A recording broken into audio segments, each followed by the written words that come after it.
DeGrom and then deflation. Hello and welcome to Geico Sports Night. Along with Chris Williamson, I'm Eamon McEnany. Ahead on the show, the Yankees try to turn things around against the Dodgers in a meeting of the teams with the best records in baseball. We'll have the highlights from Chavez Ravine. Plus, Pat Shurmur continues to back Eli Manning despite Daniel Jones putting Eli under pressure with his play. More on that in a bit. But first, we start with the Amazons looking to take down the NL East leading Braves. Mets taking on the Braves in the first of a three-game set. Jacob deGrom started for the Mets and did it all. Third inning, he strikes out Freddie Freeman swinging. In the fourth, he gets Josh Donaldson. Next batter, deGrom punches out Matt Joyce. Then gets Adeiny Hechavarria to strike out the side for his 200th strikeout this season. In the fifth, deGrom whips Rafael Ortega, then blows away Alex Jackson at 99. And then takes care of Mike Foltynewicz for his seventh consecutive strikeout. deGrom still locked in a scoreless game in the sixth. Here, he strikes out Ronald Acuna Jr. for his eighth straight strikeout. Later in the inning, runner on. Second, 2 outs. Freeman grounds one up the middle for a base hit. Ozzie Albies scores. Mets trail 1-0. It's all right. It's all right. In the home half of the sixth, deGrom says, "I'll just do it myself." On the first pitch he sees, drives one to deep left center for a game-tying home run. Mets bench fired up. deGrom's second home run of the year, third of his career, ties the game at 1. Top of the seventh, still tied at 1. On deGrom's 107th pitch, he strikes out Jackson to end the inning. deGrom fires 7 strong innings, only gives up 1 run, strikes out 13, but gets another hard luck, no decision. Game would go to extras. Edwin Diaz in to pitch the 10th. Go-ahead run on third. He strikes out Acuna, then blows away Albies to escape trouble. Fans are pumped. Diaz is 2. Mets looking to win it in the 10th. Bases loaded, 2 outs. Amed Rosario strikes out to end the inning. Mets strand the bases loaded. But they've got another chance in the 11th. Winning run on third, Michael Conforto. He strikes out swinging. Next batter, pinch hitter Aaron Altherr grounds out to short as the Mets fail to score. Mets went 0 for 7 with runners in scoring position. Game moves to the 14th. Jeurys Familia in a jam, 2 on, 1 out. Pinch hitter, out of all people, Billy Hamilton singles through the drawn infield. Tyler Flowers scores. Mets' 5-game win streak comes to an end, falling in 14 innings, 2-1. Here's deGrom on his performance. Tonight, all 4 pitches were working. You know, I threw Freeman 3, 4, 5 curveballs, which, you know, I haven't been throwing a whole lot of curveballs this year. But, you know, I had a good feel coming out of the gates for all 4 pitches. And, you know, I kind of told Nito that in the dugout. And, you know, it's a good team over there. I mean, it was just making every pitch on the corner, executing every single pitch. You know, that's fun to watch when they punch out 8 in a row. It was fantastic. But it's just at the bottom of the knees to the corner, and every pitch in that 8 hitters was executed perfectly, it seemed like. Time now for Baseball Night in New York as we're joined by Peter Boddy and Anthony McCarron. And guys, obviously you can't win them all, but Anthony, how much does this Met loss sting when it was another tremendous effort from Jacob deGrom? It's got to hurt, Eamon, especially because the Mets had their chances and they failed when it counted in extra innings. And they did waste another great performance by their ace, which is a theme that we're all becoming all too familiar with. I'm sure Jacob, more than anybody, you know, with the wins and all the narrative there with him and last year too, didn't keep him from winning the Cy Young Award last year, but it sure would have been nice to pick up the W here for him and for the Mets in the midst of this wild card race. So this one hurts. I mean, I think this one hurts a little bit, but it was bound to happen, right? The lineup has been so good lately in terms of coming up with the big hit. They weren't able to do it tonight. The top of the lineup was a combined 1 for 27, and they couldn't get those big hits in the 10th and the 11th. I fully expected them to win the game in those situations, especially after Diaz came through with got big outs in the top of the 10th. I thought the Mets were going to win this game. So yeah, it stings a little bit. deGrom, what more can you say about the guy? I mean, he does it every game, and tonight he provided their lone run offensively. I just sort of want to tack on, you know, you're coming off the sweep of a playoff team. You got a first-place team in there where you have the pitching advantage. Now, Foltynewicz obviously pitched well, but when deGrom goes out there and is deGrom, and you can't put one in the win column, that one's going to loom large. It's a tough one. I feel like deGrom is back to where he was all of last season now. I mean, he is rolling right now. He's painting on the corners. He's throwing at the knees. Every pitch, he can throw any pitch in any count. You know, he's back to that level, and I think he's back in the Cy Young race. I really do, because absolutely. Ryu got lit up a little bit by the Yankees tonight on the West Coast. That's still going on. I think he's within a half a run now in the ERA race. So, the way he's pitching right now, you hate to give up any game where he's on the mound because he's been lights out. He gives him a chance every single time. All right, the bullpen was tremendous until Jerry's Familia in the 14th. Peter, do you give Familia a pass because of his third straight game? I think you have to a little bit. He seemed like he was on fumes there a little bit to me. To me, I don't know what else Mickey could have done there. You had to give him an inning, then you were going to go to flex him for the rest of the game. Familia was a little bit all over the place. I think he threw 29 pitches, 14 strikes. He actually caught a break there with the ball getting stuck in the fence. They had to put the runners back to second and third. He was so good the previous two nights. I think I'm going to give him a pass here. Yeah, the control to me was an issue Friday because that's really what gets him into trouble a lot of times too. Because when he gives them help as well as giving up hits, I didn't think the pitch to Echeverria that he hit for the double was that bad of a pitch. It was moving like crazy. Nice piece of hitting by the ex-Met there, and then the Mets got the break when the ball got stuck in the fence, and then Billy Hamilton, hits it through a draw in an infield. It wasn't exactly a rocket. So I do think he was affected by 3 nights in a row, but he's also pitched so well lately that I think if you're a Met fan, I think you should cling to his previous outings and, sort of getting it together as opposed to throwing up your hands and being like, oh, Familia. It's so much easier to do that, though, isn't it? All right. All right, moving to the offense now, and as Peter alluded to, a rough night for the top of the order as the Mets have scored just 3 runs in the last 2 games, and Friday's only run delivered by the pitcher Jacob deGrom. So, Anthony, any concerns about the offense right now? Well, Eamon, I still think they're going to hit. I don't think they're going to get every hit when they need it the way they have at points during this streak, and all credit to them for doing so. But look, when you're really scorching hot like this, it always looks bad when you don't deliver the next time out. Conforto missed an opportunity. Pete Alonso, there was a few times there that they could have gotten some stuff done and did not do it. Juan Lagares has been really hot lately and, didn't get something done tonight. So, when your pitcher is the only guy, I thought that was kind of an omen when deGrom goes boom opposite field. I thought, hey, something's happening here, little Met mojo, but it was, not when it's your only point. And Rosario's been so good too in the second half, and he struck out there with the bases loaded. Was it the 10th inning? So look, you're going to have a night like that where you get shut down and you don't come up with a big hit. You would hope that the Mets, if they could have just come up with the one, they could have pulled this game out. All right, back to pitching. A very taxing game on Friday for the bullpen. Now Zach Wheeler gets the start. He's not been great in his last 2 starts, including last week in Atlanta. He's 1-2 with an ERA near 6 this year against the Braves. So, Peter, how high is your confidence meter that Zach Wheeler can give Mickey Callaway and the Mets what they need? He hasn't been great against his hometown team this year, but I feel like if Wheeler's going to be the guy, and as he's coming up on his free agency, he's got to have a strong push here down the stretch for the Mets to make this push for the postseason. Yeah, and I think it's there too. The guy does get a lot of good soft contact. Good for him, soft contact, and so he's got dynamite stuff. He needs to put it together now. This is crucial timing here, and it would sure look good on a free agent resume to put up some incredible performances at the time when the Mets are chasing this wild card. All right, you guys have been around this sport for a long time. How long can a loss loom, and how deflating can it be? Again, I understand we're being that Met fan overreacting. Oh, Familia, 0-1 loss after a team just swept the Indians, but still, this was one they thought they would get the way deGrom pitched, and as you mentioned, the mojo with the home run. Now they have to bounce back. How long can a loss like this hang over a team? Well, I think they'll grumble for the rest of the night until they go to bed tonight, but I think tomorrow they know that they're in the middle of something right now, and I think it'll all be washed away by then, and they'll be raring to go for Game 2 of the series. They've played such consistent baseball for the entire second half since the All-Star break. I wouldn't imagine that they're going to come back Saturday night in any other way, in terms of being determined to win that game tomorrow. So it starts with Wheeler, and from there, the lineup has to be better than tonight, but I think the Mets will come back tomorrow with a better performance. Big test for Zach Wheeler as he goes up against Max Fried. That's on Saturday, but now let's send it back over to Chris. All right, thanks, Eamon. Up next, the Yanks have been slipping lately, getting swept by the A's, so maybe they would be juiced up to take down the LA Dodgers, who have the best record in the NL. Plus, the other team fare in a wild card chase. Highlights coming up: the Cardinals taking on the Rockies, in which a St. Louis loss would be music to the Mets' ears. And did Daniel Jones do anything to elevate him past Eli Manning for QB #1 after the Bengals game? Pat Shurmur gives his thoughts on where the QB situation stands when we return. Geico Sports Night is brought to you by Geico. 15 minutes could save you 15% or more on car insurance. Visit geico.com for a free rate quote. Uh-oh. Looks like someone's still nervous about buying a new house.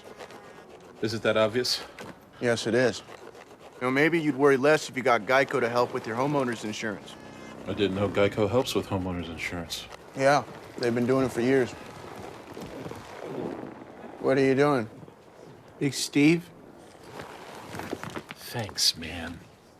There he is. Get to know Geico and see how much you could save on homeowners and renters insurance. Tired of your old frying pan? Well, stay tuned to get a free state-of-the-art frying pan from Gotham Steel. Yes, you heard us right. Free. Hi, Chef Daniel Green here with Gotham Steel, the newest technology in non-stick cookware made with ceramic and super strong titanium. Stronger than ever before. It's literally like cooking on air. Everything slides right off. This pan makes cooking so easy. Check out this s'mores recipe. Start with chocolate chips, add sweetened condensed milk, marshmallows, and then bake. That's right, use Gotham Steel in the oven to up to 500 degrees. And then look, it slides right out. Delicious. And it's dishwasher safe. Watch, you'd never whisk eggs in a non-stick pan, right? Well, you can with my pan. Use metal and look, no scratches. No oil or butter, absolutely no sticking and no scratches. It's amazing. Look, burnt cheese is a frying pan disaster. Not with my pan, shredded Parmesan, right on the heat. And here's a secret. Shape a bowl for a unique way to serve party dips. Even fire won't damage Gotham Steel. Make steak fajita flambe with ease. No burnt stuck-on mess. Just a clean pan and flawless food every time. We want all of America to try this revolutionary new pan, so here's an insane deal from Gotham Steel. Get your 9.5-inch Gotham Steel pan with new titanium ceramic surface for just $19.99. But wait, call now and through this special TV offer, you can get a second Ceramic pan free. Plus, you get your shipping absolutely free. And we're so sure you'll love the non-stick, non-scratch surface, we're giving you a huge 90-day money-back guarantee. Call now to get your Gotham Steel non-stick pan for just $19.99 and get a second pan free. Plus, we'll even ship it to you free. Here's how to order. Call 1-800-738-1237 or go to GothamSteel.com. That number again is 1-800-738-1237 or visit GothamSteel.com. Who's raking? Who's slumping? Who's dealing? Catch up on all the local baseball activity from our panel of insiders as they recap and break down the latest Mets and Yankees action on Baseball Night in New York. Weeknights at 6, only on SNY. The Yankees with their first visit to Dodger Stadium since 2013, scoreless in the third. Aaron Judge facing Hee-Yun Jin Ryu in a battle of the 99s, and Judge is finally getting his stroke back. He goes deep to left off the majors ERA leader. Judge's 14th makes it 1-0 Yanks. Two batters later, it's time to unleash the Kraken. Gary Sanchez goes down to a knee to launch a record-breaking home run. The 100th of his career makes it 2-0 New York. Sanchez becomes the fastest catcher ever to reach the century mark and second fastest of any player in baseball history. It only took him 355 games. Now a 2-1 game in the fifth. Yanks have the bases loaded. Ryu has never given up a grand slam until Sir Didi changes that with one big swing. Get out of there. Didi Gregorius drills it deep to right. A first pitch grand slam to break this one open as Ryu would not survive the inning. Maybe those black uniforms are keepers, just maybe. Fifth career granny for Didi makes it 6-1 Yanks. The bats were sizzling for the Bombers, but most impressive, James Paxton pitching into the seventh inning, 11 strikeouts and no walks allowed. Big Maple, yeah, he was sweet indeed as he gives a huge lift to the struggling rotation. Yanks snap a 4-game losing skid as they cruise past the Dodgers on Friday night. So really standout start on the season for Paxton. His ERA at 4.53, but Friday a low 2.70, a much better whip as well, and no homers compared to about 1.67 on the year. Plus, the Dodgers batted just 200 in the loss, much lower than the season average for the Big Maple.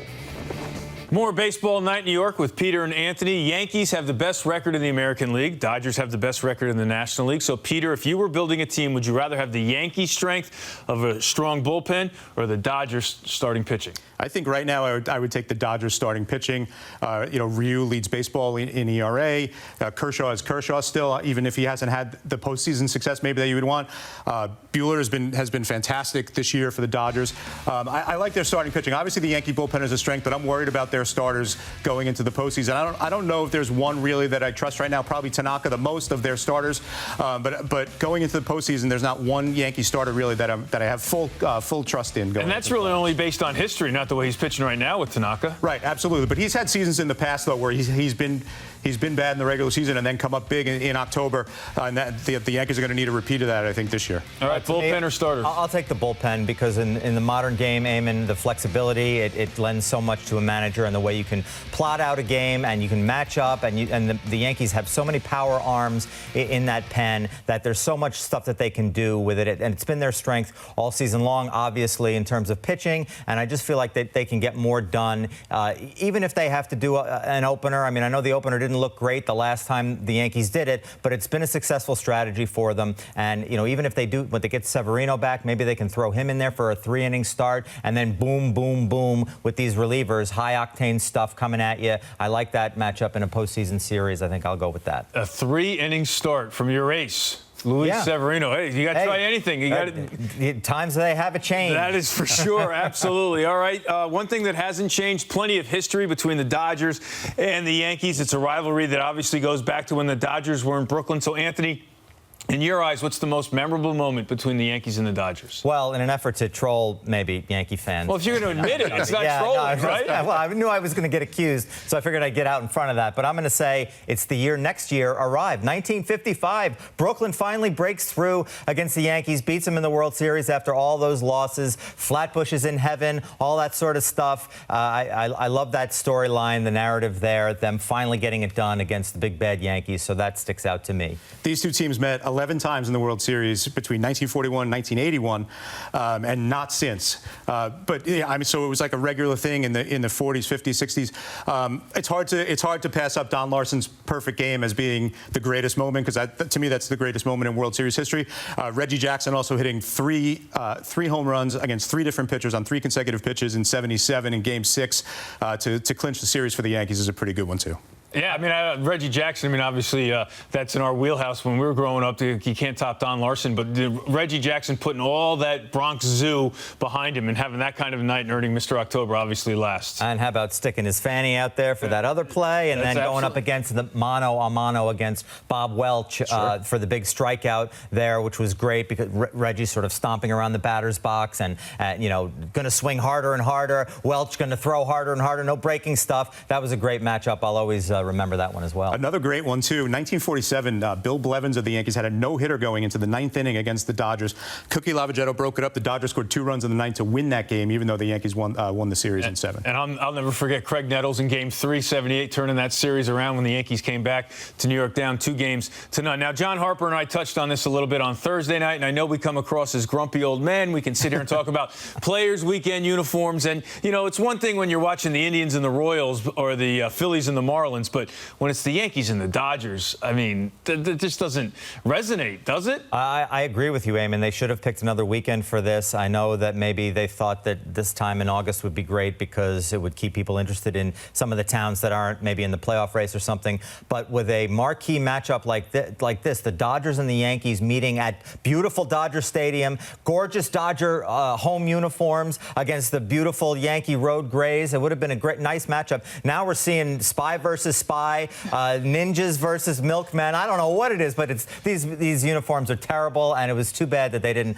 honor the tradition of these great uniforms by letting it go for this weekend and picking another time for it. I'm never one to consider myself the uniform police, but especially these all-white uniforms where you look like the good humor man, to me it's really hard to watch. You can't even make out the names on the back of the uniforms. I'm not crazy about that. That's the thing. It's Players Weekend, but you can't figure out who the players are because you can't see their names on the back, and they don't sort of stand out to you at all in their non-normal uniforms. Right, and the best part about Players Weekend so far have been the nicknames to me, the bats that they've chosen, the funky cleats that they've come up with all kinds of designs on it, and then you give them the blah uniforms, and that sort of has turned that into the focal point that everybody's outraged And so far, the best nickname I've seen on the back of the jersey is a guy who's in his 80s, the Vulture. With Phil Regan. Absolutely. Absolutely. All right, Peter Boddy, Anthony McCarron, thanks for hanging around for Baseball Night in New York. That's going to do it for us. Now let's send it back over to Chris.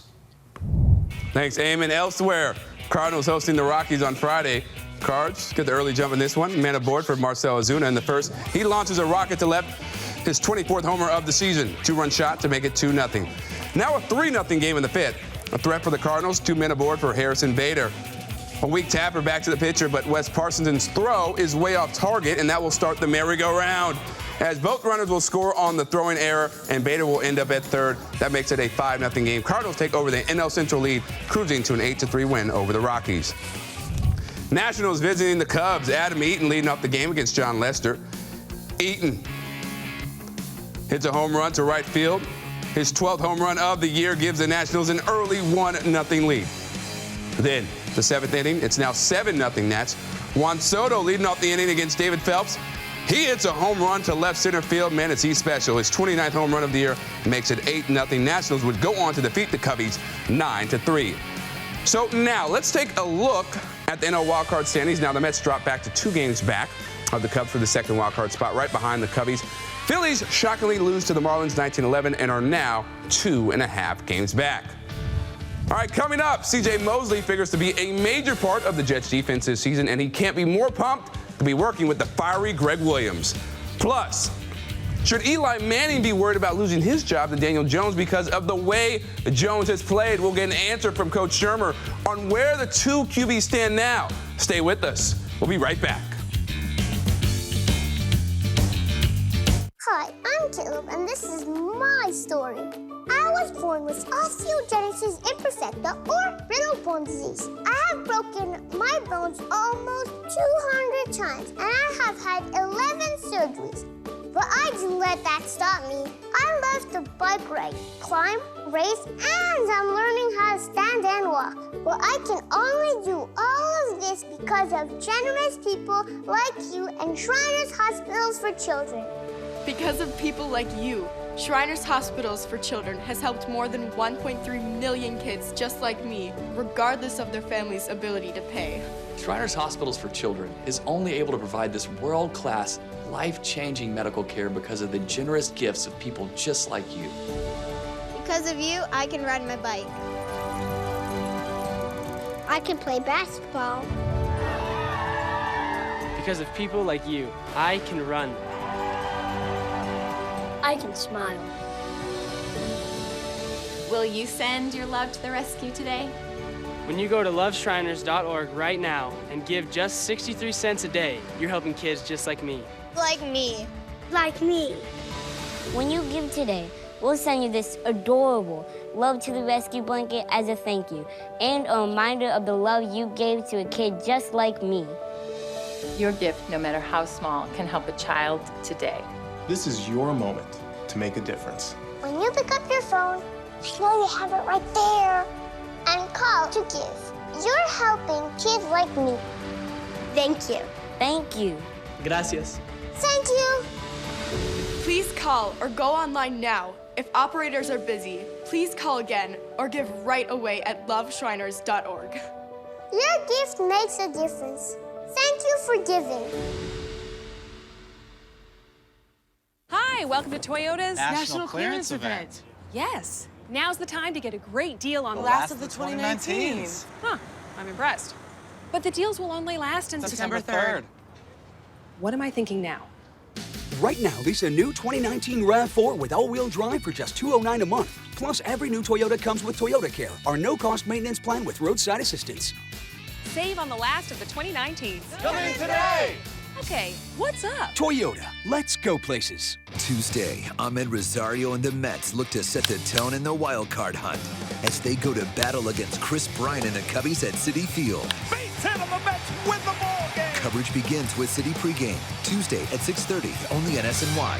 Swings the bat and drives one deep down the line. Toward the corner, it's off the pole. Home run, the ball game is over.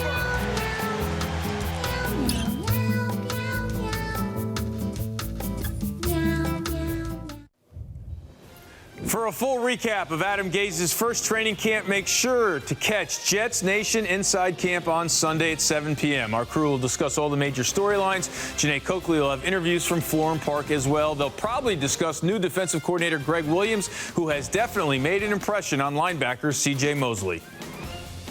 Might be a little bit more profanity behind the scenes. Really?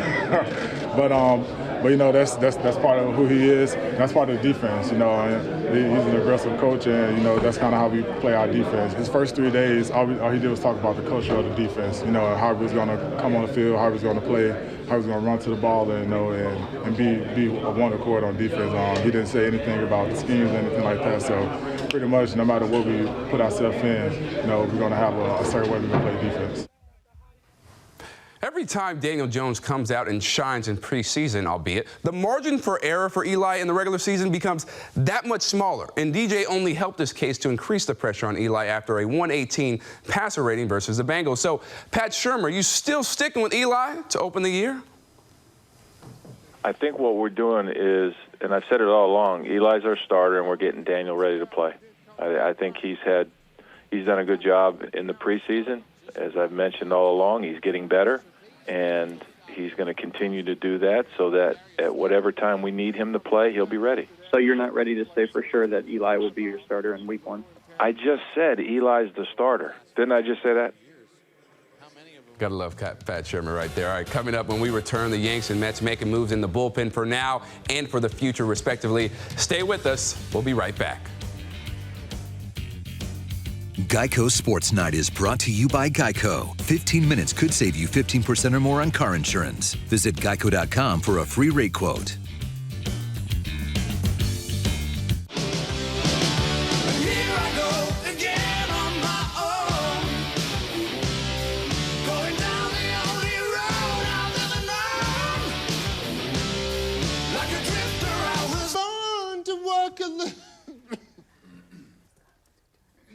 Barb, you left me hanging on the high harmony there. If you ride, you get it. Geico Motorcycle. 15 minutes could save you 15% or more.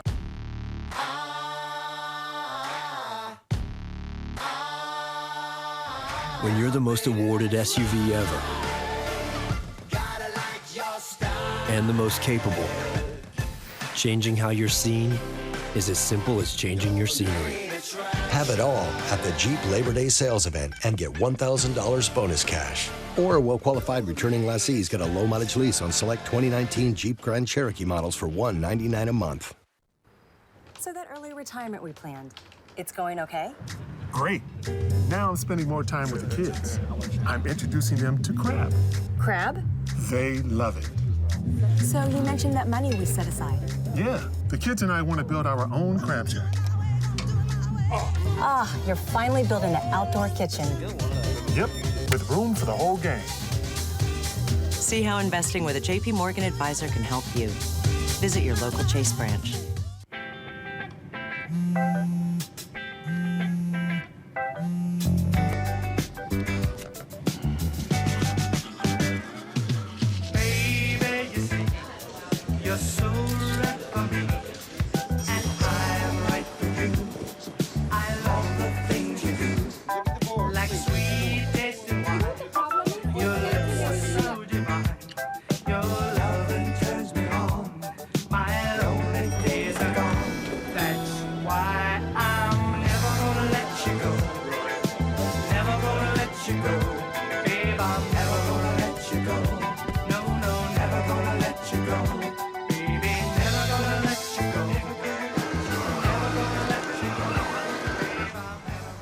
Here you go.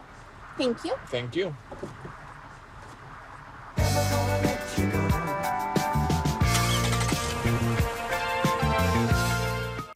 J.D. Davis comes to the plate. A base hit could win it for New York. Conforto carrying the potential winning run. He'll be off with the pitch. The ninth pitch of the at-bat coming to J.D. Davis.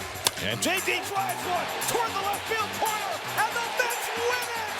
Conforto comes home with a winning run. J.D. Davis with a walk-off hit, and the Mets running for two in the bottom of the 10th, and they win it 4-3. Hey, Mets fans, we did it again!